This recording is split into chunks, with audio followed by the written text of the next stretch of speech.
রাত বাজে আনুমানিক প্রায় 11টা। ট্রেন ছুটে চলেছে এক অন্ধকার জগতের ভেতর দিয়ে। ট্রেনের একটা কেবিনে আমরা দুজন বসে আছি। আমার নাম আরিফ। আমার পাশে যে মেয়েটা বসে আছে ওর নাম হুমায়রা। আমরা দুজন ভালোবেসে বিয়ে করেছি। আমাদের বিয়ের পর থেকে মামাবাড়ি যাওয়া হয় না। আজকে ভাবলাম মামাবাড়ি থেকে ঘুরে আসি। আর কত দূর? অনেকক্ষণ ধরেই তো বসে আছি। আচ্ছা, মামাবাড়ি পৌঁছতে পৌঁছতে আরও কতক্ষণ সময় লাগবে? তুমি এত চাপ কেন নিচ্ছ ময়রা? ধরো আরও আধা ঘন্টা মতো সময় লাগবে মামাবাড়ি পৌঁছাতে। হঠাৎ দেখলাম আমার সামনের সিটের একটা লোক আমাদের দিকে এক দৃষ্টিতে তাকিয়ে আছে।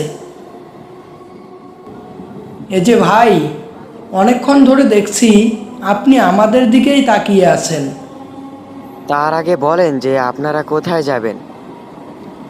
কেন, আমরা কোথায় যাচ্ছি এটা আপনি জেনে কি করবেন? তার থেকে বড় কথা হলো, আপনি আমাদের দিকে এমন করে তাকিয়ে আছেন কেন? না মানে এমনি জানতে চাইছিলাম আর কি। আর আপনাদের কথাবার্তায় যা বুঝতে পেলাম তাতে আমার মনে হয় আপনারা অনেক বিপদের মধ্যে আছেন। মানে কি? আপনি কি বলতে চাচ্ছেন একটু খুলে বলুন। আপনারা কি পরের স্টেশনে নামবেন?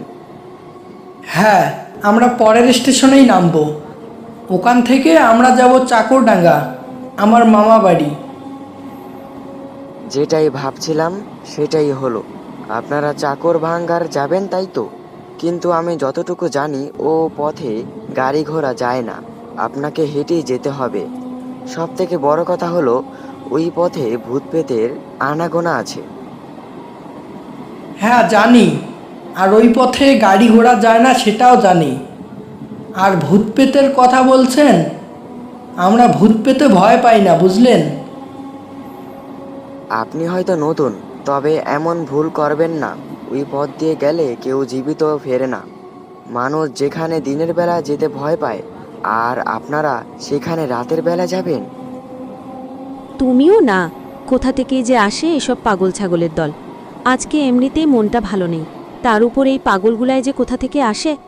আর তুমি হয়তো জানো, কিছুদিন আগে এমন একটা পাগলের কথা শুনে কি হয়েছিল তোমার মনে আছে? কি দিনকাল পড়ল রে বাবু! মানুষকে ভালো উপদেশ দিলে সেটাও কাল হয়ে দাঁড়ায়।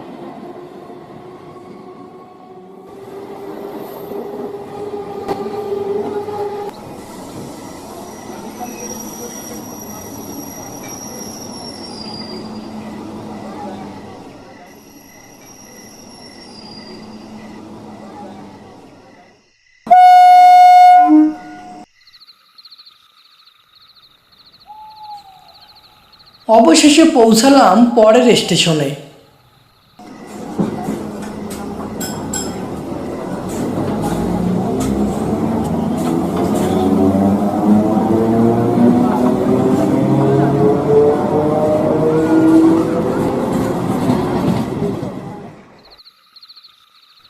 প্ল্যাটফর্মে দেখলাম আমরা দুজন ছাড়া কোথাও কোনো মানুষের দেখা নেই। চারিদিক গভীর অন্ধকারে ঢেকে গেছে। তখনই হুমায়রা বলল, কি ব্যাপার আরিফ, এই স্টেশন ফাঁকা কেন? আশেপাশে কাউকে তো দেখতে পাচ্ছি না।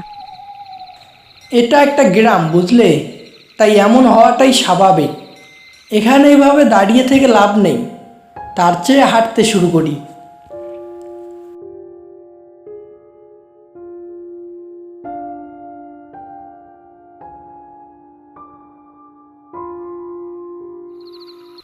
কিছু দূর হাঁটার পর দেখতে পেলাম আমার সামনে একটা লোক দাঁড়িয়ে আছে।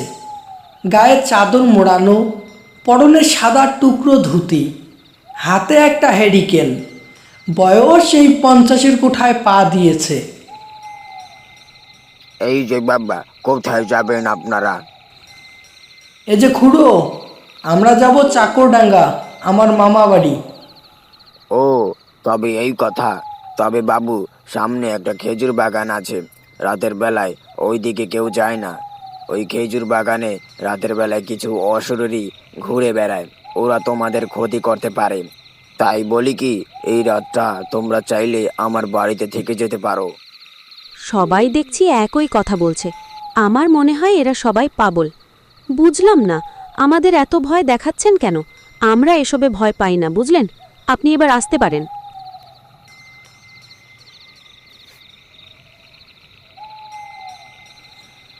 বাতাস ঠান্ডা হয়ে গেল। খেজুর গাছের পাতাগুলা জানি কেমন কেঁপে উঠল। কেউ যেন নিঃশব্দের নিঃশ্বাস নিচ্ছে, কিন্তু সেটা বাতাস ছিল না, সেটা ছিল জঙ্গলের গাছগুলার জেগে ওঠার প্রথম নিঃশ্বাস। হঠাৎ আমার মনে হলো যে আমার পেছনে কেউ হাঁটছে। আমি পেছনে তাকালাম, দেখলাম কেউ নেই, চারিদিক অন্ধকার। আমার মনে হলো কেউ যেন সামনে দাঁড়িয়ে আছে। আমি চোখ ফিরিয়ে যে দৃশ্য দেখলাম, এটা দেখার জন্য আমি মোটেও প্রস্তুত ছিলাম না। চোখের সামনে একটা অশরীরীকে দেখে আমরা ভয়ে অজ্ঞান হয়ে যাওয়ার অবস্থা। কি রে, তোরা এই পথ দিয়ে কোথায় যাচ্ছিস রে? আমরা মামা বাড়ি যাচ্ছি, আমাদের কোনো ক্ষতি করো না, আমাদের ছেড়ে দাও। ও এই কথা, তা তোর পাশে ওই সুন্দরীটা কে রে? আমার নাম হুমায়রা। আমরা ভালোবেসে বিয়ে করছিলাম, কিন্তু কি করব, অনেক কষ্টে জীবনযাপন করছে। আমাদের কেউ মানিয়ে নেয়নি, তাই কষ্টে যেদিকে দুই চোখ যায় সেদিকেই যাচ্ছি। আমার পরিবার, সমাজ, কেউ আমাদের এই সম্পর্ক মেনে নেয়নি। তবুও ভালোবাসার টানে আজকে পালিয়ে বিয়ে করতে বাধ্য হয়েছি। আমাদের এ জীবন রেখে লাভ কি? এর থেকে মরে যাওয়াই ভালো। তোমাদের কথা শুনে আমার পুরনো দিনের কথা মনে পড়ে গেল। আমিও তোদের মতো এই ভালোবাসা নিয়ে মরেছিলাম। আমিও একটা মেয়েকে ভালোবাসতাম, কিন্তু তার বাবা মা তাকে জোর করে অন্য জায়গায় বিয়ে দেয়। তারপর থেকে আমি এই খেজুর বাগানে একদিন রাতে গলায় ফাঁসি দিয়ে আত্মহত্যা করি। তারপর থেকে আমি এই বাগানে ঘুরে বেড়াই। তারপর ভূত তার জীবনে ঘটে যাওয়া সব কিছু আমাদের মাঝে বলতে শুরু করলো। হুমায়রা সেই ভূতটার কথা শুনে অনেক কষ্ট পেল। আপনি দয়া করুন আমাদের ওপর, আমাদের ছেড়ে দিন। আচ্ছা ঠিক আছে, তোদের উপর আমার মায়া হলো বলে তোদেরকে ছেড়ে দিলাম। ভুলেও এই পথ দিয়ে আর কখনো আসবি না। হঠাৎ করে পরিবেশটা শান্ত হয়ে গেল। যত দ্রুত সম্ভব আমরা সেই জায়গাটা পার হয়ে আসি। কিছুক্ষণ হাঁটার পর মামা বাড়ি পৌঁছালাম।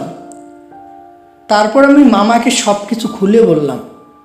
সবটা শুনে মামা বলল, কি বলো বাবা, তুমি এই খেজুর বাগান দিয়ে এসেছো? ওই খেজুর বাগান দিয়ে যে আসে সে আর কখনো ফেরে না। আর তোমাদের ভাগ্য ভালো যে ও তোমাদের কোনো ক্ষতি করেনি। সেই রাতের পর থেকে ওই খেজুর বাগানের নাম ভুলেও মুখে নেইনি। যতদিন মামা বাসায় ছিলাম ততদিন রাতের বেলা একা কোথাও যাইনি। তো বন্ধুরা, আমাদের আজকের গল্পটি কেমন লাগলো? ভালো লাগলে লাইক করুন।